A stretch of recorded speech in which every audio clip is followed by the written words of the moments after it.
The Curious Cryptid is dedicated to informing and educating, and to thinking clearly about not just the science, but the philosophical perimeters of our understanding of the world.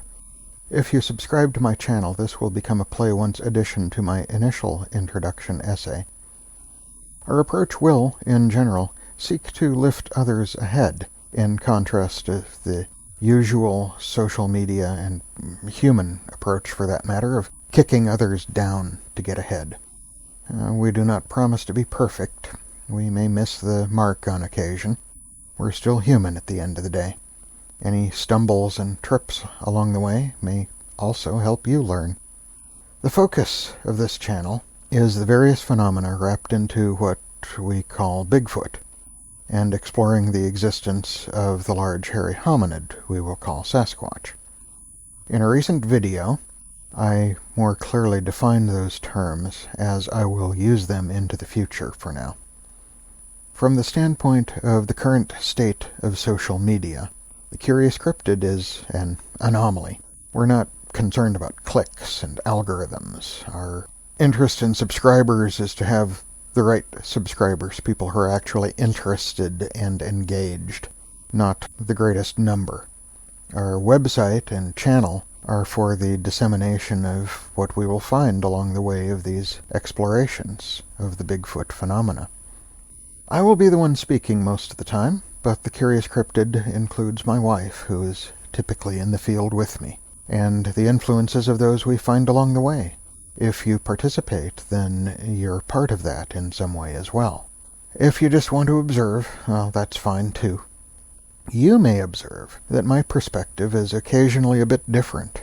There may be an interesting why to that. You see, I was not really aware of this until about a decade ago, but there's a subtle wiring difference in my brain that contributes to one fundamental truth. It's not that I do not think like other people. It's that I cannot actually think like other people. So, think of me as an outsider, like a Vulcan of Star Trek lore, offering a different perspective through which you might benefit by finding your own new ways of thinking. Not by adopting mine. I don't ask you to adopt mine, and I know I rarely change my perspective significantly. But I do learn by listening to others. And that's what I ask of you. In our society, about 1 in 2,000 people have this wiring issue.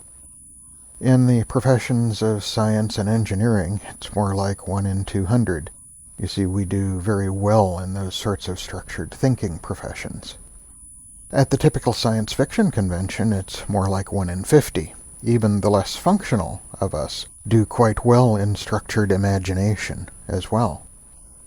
The wiring issue is called Asperger's, and it affects perception on one side of the brain in the same way that autism affects expression in the other side of the brain. Remember, I was not aware of this for the first 4 decades of my life. In my case, the difference is not pronounced. It's really rather subtle. Growing up, it manifested mostly on the playground at school, where I learned to act like a normal child pretty well. But it was always a bit of an act to fit in with those oddly unpredictable creatures that lived around me. I tend to excel with subjects that were leaned in the direction of understanding things rather than memorizing them. Science, math, philosophy. I spent years working at a science museum, explaining the principles of science to many people without formal education in various areas. I focused mainly in the physical sciences and in technology, but my work touched in all areas of that museum while I was there.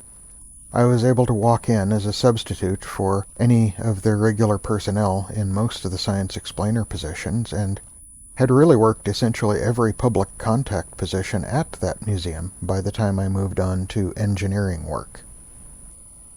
An important part of the work I put forward will be informational and educational, with the intent to expand understanding based on rationalism and critical thinking. I learn the most when I listen to people who think differently than I do, but I do not need to reconsider things that I set aside decades ago. I hardly ever change my thinking quickly, and I do not ask you to change your thinking. I do ask that you consider the ideas that may contrast to yours, to challenge your ideas with mine, as I do by listening to others, and to build a stronger mind by navigating the path to knowledge with stronger ideas. We will not spend a lot of time coddling snowflakes and striving for political correctness. Our university campuses have become places you cannot openly debate new ideas that make snowflakes feel uncomfortable, or even old ideas. Things once brought to open debate have moved into isolation where they are protected from opposing views and healthy conversation. Political correctness and the coddling of snowflakes undermines our collective capacity to focus on our common strengths and goals. This is not progress, and it permits the introduction of unsound and misleading ideas that undermine the society that our founders attempted to create by leaving behind the baggage of societies steeped in privilege and influence and royalty. These things dull the mind. They reduce our capacity for collective problem-solving and cooperation for the common good. Silencing debate and keeping to the privacy of shadows is undermining our greatest strengths. The power of social media brings the ability to isolate people from new ideas and influence them in the metaphorical equivalent of the isolated campus rooms.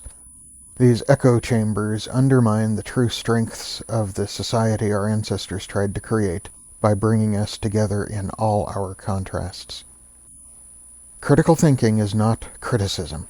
It is asking questions to expand understanding. Criticism is one way that people raise themselves by kicking others down. Our approach will try more to lift others up so we can all see further. When I explain what elements of some idea do not work, it is to offer a perspective that is intended to help you move further than you can with a less complete understanding of the subject at hand. Because English is not always a precise language, I will usually try to go out of my way to be sure you understand my intent, not just my words. This is sometimes misinterpreted. It is not arrogance, it is not condescension or conceit, but it is in part the pathology of that brain wiring problem I mentioned earlier, to be pedantically clear. My essays will be more serial than episodic. They will build upon concepts I already introduced, so I don't have to completely repeat them. I know most people don't think that way, and I know some people will join in midstream. So I may repeat a bit from time to time, but I will generally suggest that you watch the earlier material first by providing links in the video description and information links superimposed on the video content. I do not create all the content I consider to be appropriate. I will link to the content of others, most of whom created their content to entirely different purposes. But the principles they speak to will certainly apply well to the understanding of my content. Their differing purpose and perspective add value to the ideas in question. In the last few months, I have come to accept aspects of the paranormal into the phenomena of Bigfoot. That happened over a couple of decades while I wasn't really watching. And it was brought in with a great deal of mystical baggage that I observe holds people back in the long run. I saw this happen in the paranormal during the years that I wasn't following Bigfoot, and the same is true within the Bigfoot phenomena. The spiritual and mystical thinking of many people carries baggage into the Bigfoot phenomena that is mostly derived from the Tao of Physics, published in 1975, and derivative works. I believe that no one can build a sound understanding of the world upon a foundation of sand. In upcoming content, I will be touching on what is broken in these ideas, and I will try to provide alternative ways to approach the same basic concepts where it's possible. I believe there is value to understanding where these ideas originally come from. People who do not understand this perceive a divisive animus that does not actually exist, except between their own ears. Perhaps a better understanding of the origins of these philosophical ideas will lower some of those barriers. I do indulge in spiritual and mystical thinking from time to time, but I have good clarity on the differences between what I know to be objectively true and what I believe or want things to be. I do not care to kick people down to get ahead. It only creates unnecessary conflict. There is more benefit to all when we work to lift others ahead. Certainly, there are some who are not ready to move on. I know my channel's not going to be for everyone, and that's okay.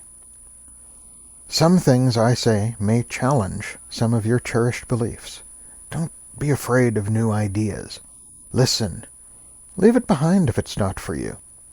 The things I offer are with the intent to lift others ahead, not to kick anyone down. There is a nearly unlimited supply of nonsense out there, and at some point I at least listened to a lot of it. Sometimes I even bought into some of it. My goal is to help you see past ideas that may be holding you back. But you may simply be on a different path. The path to knowledge is littered with the shattered remains of cherished ideas, and the bodies of those who cannot let go. If you aspire to spend the $80,000 or more to join an expedition to summit Mount Everest, and if you succeed in your effort, because there's no guarantee you will climb past the bodies of others who did not make it back. They may not have even made the summit. Many bodies remain along that trail, hooked into the safety lines, but politely rolled off the main path so you can step past them, rather than having to step over them. Who can say if it was worth the price they paid? I can only say that I would rather move on. There is no harm in listening to new ideas, applying the baloney detection kit, and deciding to move on. Whether you bring those new ideas with you or set them aside doesn't really matter. I will always tell you to think. I recently read a social media comment that went something to the effect of, "You've got to stop thinking like a scientist and more like a child to understand." In simpler terms, you can't believe this nonsense if you think. The author of that statement doesn't want you to think. He wants you to just believe and buy. There are more functional and more positive ways to look at many ideas people cling to. They are more positive because they remove the illusion of barriers between people. But they're not as profitable to write about, they're not as popular, so you probably haven't yet read or heard about many of them as much. They don't kick down, they lift forward. Most people write books and create documentaries to make money. There are a few reasons to create a work full of nonsense. The first is to separate a large number of people from a small amount of their savings. No matter how much you like the ideas it presents, those great feelings may just be part of the plan. Manipulating your brain is easy to do. The second is to pile on for their share of the profit from the gullible masses. Never underestimate the Me Too mindset. The third is because they are fully bought into the nonsense and they believe they have a new, valuable insight or even new revealed truth. But if that revelation is built upon a foundation of nonsense, how much can it really mean? Well, perhaps, surprisingly, more than you might think. There is value to examining new ideas, even if you do not agree with those presenting them. It may be that they do have a good idea that is wrapped in the wrong vocabulary for you.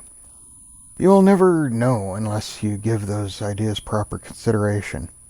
No matter how unlikely it may seem, broken models and metaphors are still capable of bringing new ideas to the imagination. Better models are more likely to do so with a stronger foundation in how things really work. When I find others presenting ideas that may move these subjects ahead, I will try them out by application of the baloney detection kit, as anyone should do. If their idea seems sound, and if I can apply it to my efforts, I will certainly give credit where credit is due.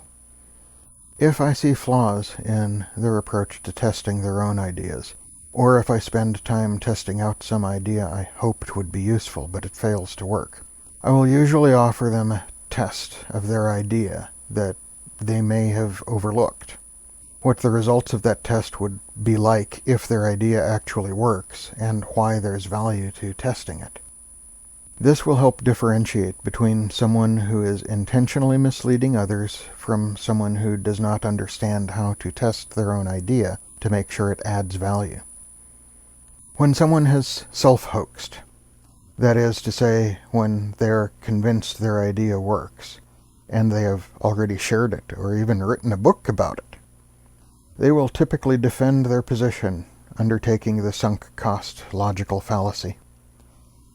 Sunk cost means they are invested in their broken idea, and they will defend it even when it is proven to be wrong. You should never defend nonsense just because you're invested in it. The number one rule for investing is to limit risk by getting out of bad investments. The same rule applies to bad ideas. Before you publish nonsense, you should probably run it past a few people. Of course, you can just say anyone who doesn't agree has a closed mind and simply double down on your nonsense. And this is the path most often taken, and you are free to dismiss good advice. Just be so kind as to step off the trail so the rest of us can keep moving without having to step over you. And don't worry, there will still be plenty of people to buy your first book.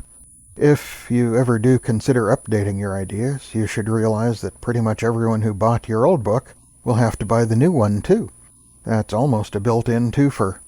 Maybe it's worth modernizing after all.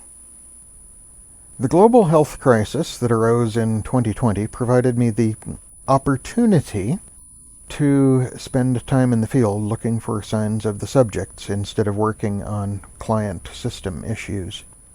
I will often use the term the subjects in referring to the Sasquatch people and the larger Bigfoot phenomena as well. Reference to the subjects can be a bit softer for folks who are challenged to take something like Bigfoot or Sasquatch seriously. It also emphasizes the idea that multiple things may be going on, almost certainly are. That everything that happens in the woods is not Bigfoot.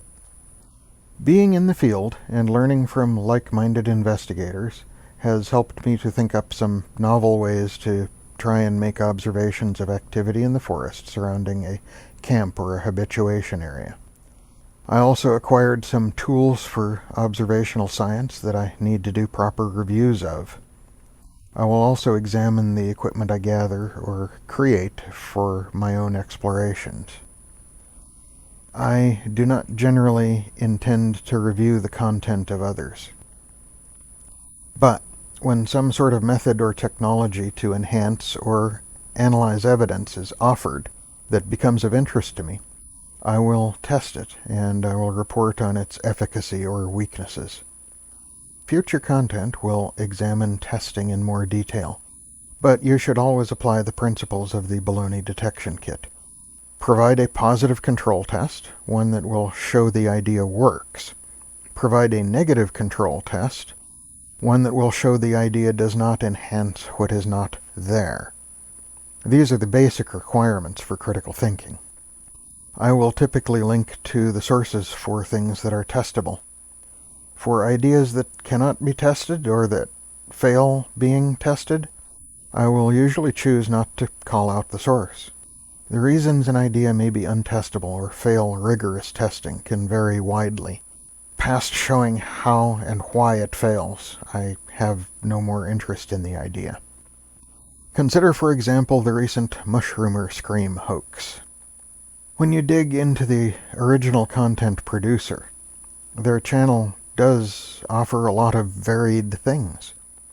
This is probably done for a simple entertainment, but it was adopted by Bigfoot believers as what turned out to be a hoax to Bigfooters. This is also a great example for crowdsourcing the debunking of a hoax.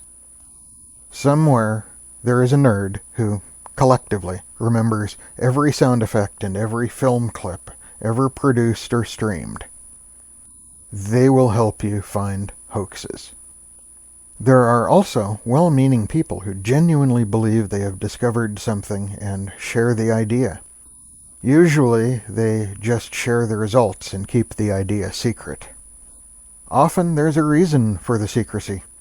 Secrecy helps us judge if it is a hoax, while someone sharing how it works is more likely to be genuinely trying to provide a value to the community. Just because someone wants to contribute does not mean they provide value. Now, if you want to help people entertain themselves by distorting sounds and images, just say as much. If you believe you have an idea that adds value to understanding the subjects, then take the steps to prove that it adds value. Otherwise, you're probably just perpetuating a self-hoax. Applying the baloney detection kit, either the original idea by Carl Sagan or the more modernized version by Michael Shermer. Ideas must be tested to show they perform an acclaimed function. If you do not test it yourself, someone else surely will test it for you. Even well-intentioned contributions can end up being hoaxes that merely add to the cumulative discredit of the community on the whole. Nobody learns anything with secrecy, but publishing a how-to guide for an idea that does not work or will only mislead the gullible provides no real value. Lastly, I will run an open notebook applying the principles of open science to all of the work that I am doing. I will collaborate strongly with others who share the same thinking to bring the subject of Bigfoot out of the metaphoric dark ages it has stagnated in for decades. As needed for security, precise names and locations may be obscured. While this protects witnesses' identity and property, and protects research areas, it does not mean that information is not vetted. There are places people can submit a story that will be presented as given, and without even the slightest attempts to check the stories out, often in complete anonymity. Those places only present value as entertainment. Their goals are for clicks and profit, and they present no value to understanding. If you want to be entertained, go there. If you want to try and understand what's going on, look at the people I'm working with and try to understand what we're doing. I will only present information I have collected myself or that has been vetted from a source in which I hold confidence. I will refer to and link the contents of others who are participating in this effort so we can all build on the abilities and expertise of each other. If I have no confidence in something I refer to in research or analysis, I will make that very clear. I will share methods and, of course, observations. Change is inevitable. New ideas are inevitable. Learning to evaluate them and decide if they are worth carrying forward or leaving them behind is exactly the journey we are all on. Seeking knowledge, we must recognize the possibility that new knowledge may replace that which we know rather than just build upon it. We must learn to judge if the new information is more sound than the old. We will continue along the path by exploring the vulnerabilities of the brain and how to be more aware of how our brains can be manipulated by others. We cannot trust the simple chemical processes of the brain that make us feel good or bad about an idea. We really must be more discerning. We will examine how ideas can be tested and the value of control tests in assessing the value of ideas. We will also be looking more at elements of the paranormal world, ideas reaching past the fringes of the world as we know it, to work into the ever-retreating yet inexhaustible unknown. Our knowledge is most vulnerable on the fringes of understanding. It is the place we are most likely to be wrong, and the most vulnerable to how we feel in contrast to what we know. I am the Curious Cryptid, and if you walk alongside us for a while, I think we will all benefit from what each of us brings to the table. We do not have all the answers, and that is why we are looking for them. It is more likely we will find them together than separately.